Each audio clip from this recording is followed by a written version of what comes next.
Hello दोस्तों, मैं अदिति की वाणी यूट्यूब चैनल से।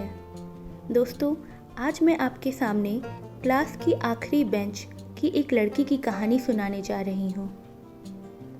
9वीं कक्षा पास करके हम अभी 1 महीने पहले ही 10वीं में आए थे और हमारा पहला मंथली टेस्ट था। मेन रोड से स्कूल तक जाने वाले पतले से रास्ते पर मैं तेजी से बढ़ रही थी। तभी मुझे वो दिखी, रीता। अपने नाम की तरह ही थी वो, खोई खोई सी, खाली खाली सी। वह पिछले वर्ष हमारी सीनियर थी, लेकिन उसे छोड़कर उसकी कक्षा की सभी लड़कियां पास हो गई थी और रीता अब हमारी कक्षा में थी। वो किसी से नहीं बोलती, क्लास की सबसे आखिरी बेंच पर अकेले बैठती थी। मैंने देखा रीता के फटे बैग से कोई चीज़ गिरी। मैं आवाज़ देती, लेकिन तब तक वो तेज़ी से स्कूल के अंदर जा चुकी थी। मैंने जाकर देखा तो वो ज्वेलरी शॉप से मिलने वाला एक पुराना छोटा सा बटुआ था। मुझे उत्सुकता हुई तो मैंने उसे खोल कर देखा। कुछ पैसे और एक लोहे का छल्ला था। मैंने वो बटुआ अपने बैग में डाला और कक्षा में आ गई। टेस्ट देने के बाद मैंने क्लास के पीछे देखा तो रीता को देखकर उस बटुए की याद आ गई। मैं उसे बुलाने वाली थी, लेकिन तभी मुझे शरारत सूझी। क्योंकि मैं जितने पढ़ने में होशियार थी, उतनी ही शरारती भी थी। तो मैंने अपनी खास सहेलियों तोशी और काजल को बुलाकर एक प्लान बनाया। मैंने काजल को वो बटुआ लेकर स्कूल के पीछे वाले बरगद के पेड़ के पास भेज दिया और मैं और तोशी जाकर रीता की आगे वाली सीट पर बैठ गए। और मैं तोशी का हाथ पकड़कर उसे भूत, भविष्य, वर्तमान सब बताने लगी और तोशी भी हैरान होने की जबरदस्त एक्टिंग करने लगी। फिर मैंने रीता से कहा, लाओ तुम्हारा हाथ भी देख दूं। और फिर बड़े नाटकीय ढंग से मैंने रीता को उसके पैसे या कोई लोहे की चीज़ खोने की बात बताई, जो रीता के बैग चेक करने के बाद सही साबित हुई। उपाय स्वरूप मैंने उसे बरगद के पेड़ के दर्शन करने को कहा। वो स्कूल के पीछे वाले बरगद की तरफ गई और काजल उसे आते देखकर बटुआ वहीं रखकर छिप गई। रीता वहां अपना बटुआ पाकर हैरान रह गई। वो जब तक वापस आई, दूसरा पीरियड शुरू हो गया था। पीरियड खत्म होने तक हम भी उस बात को भूल गए। छुट्टी में गेट पार करते हुए मुझे लगा कोई तेज तेज मेरे पीछे आ रहा है।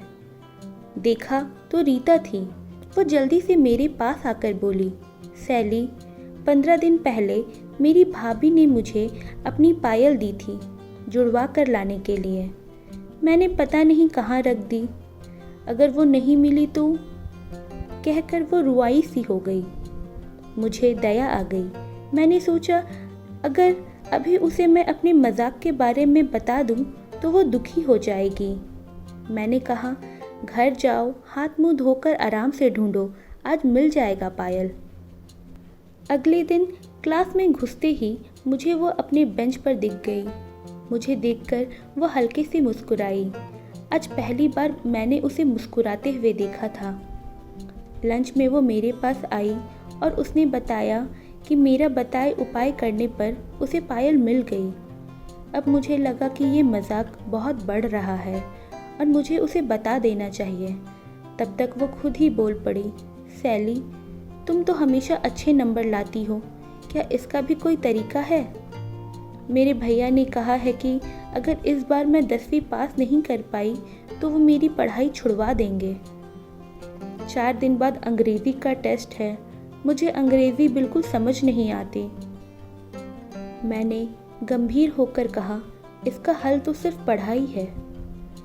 वो उदास होकर बोली, मेरे जैसे बुद्धू बच्चे कैसे पढ़ सकते हैं? मैं जानती हूँ मैं पास नहीं हो सकती, कहकर वो पलटकर जाने लगी।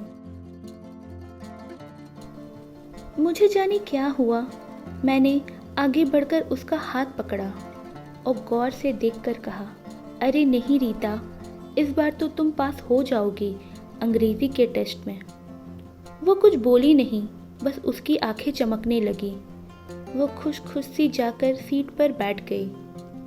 उस रात मैं रात भर सोचती रही कि मैंने सही किया या गलत। आखिर मैंने झूठ बोला था। फिर मैंने ये इरादा करके सो गई कि कल सुबह उसे सब बता दूंगी। अगले दिन जब मैं स्कूल पहुंची तो पहली बार रीता अपनी उस खास जगह पर नहीं थी। मेरी नज़र खिड़की से बाहर गई तो मैं हैरान रह गई। रीता स्कूल के गार्डन के कोने में टहल टहल कर कुछ याद कर रही थी।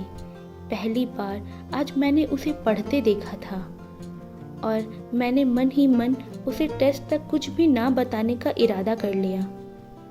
टेस्ट खत्म हो गए थे और आज सभी टेस्ट की कॉपियाँ दिखाई जा रही थी। मैं अपने अच्छे नंबरों को देखकर खुश हो रही थी। तभी रीता मेरे पास आई और एक कॉपी मेरे आगे कर दी। वह उसकी अंग्रेज़ी की टेस्ट की कॉपी थी। रीता एक नंबर से फेल होने से बच गई थी। मैं 90% अंक पाकर भी उतनी खुश नहीं थी जितनी खुश रीता थी पास होकर। उस दिन रीता मुझे अपने घर ले जाने की जिद करने लगी। मैं जानती थी कि वो मेरी कोई खास सहेली भले ही ना थी, लेकिन मैं उसके लिए बहुत खास हो चुकी थी।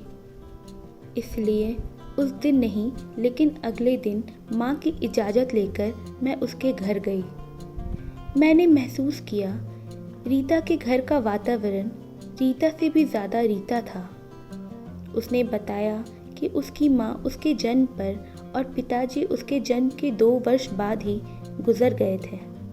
ननिहाल और ददिहाल में कोई ना होने की वजह से रीता की जिम्मेदारी उसके बड़े ताऊ के बेटे, जो उससे 19 वर्ष बड़े थे, और भाभी ने उठा ली।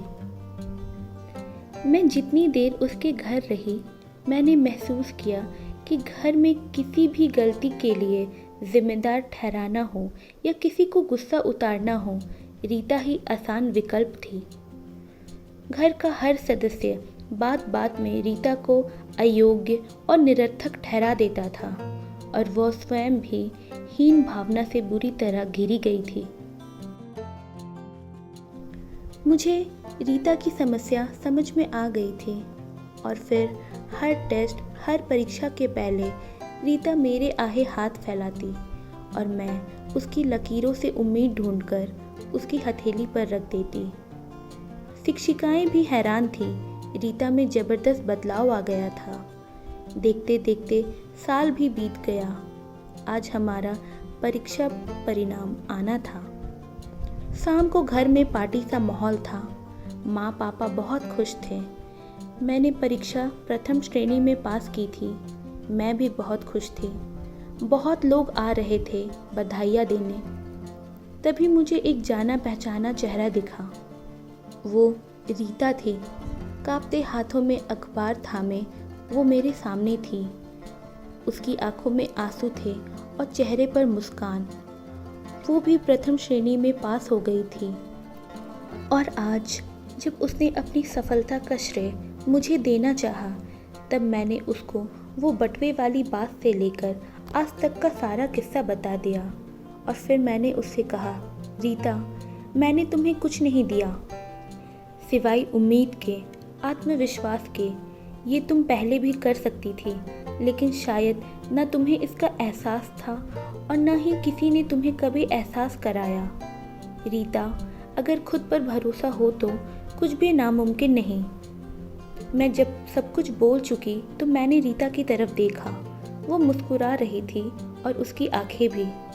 उसकी आंखों में जो खुशी की चमक कुछ देर पहले थी, उनमें अब आत्मविश्वास की चमक भी मिल गई थी और रीता की आंखें जगमगाने लगी उसके आने वाले कल की तरफ।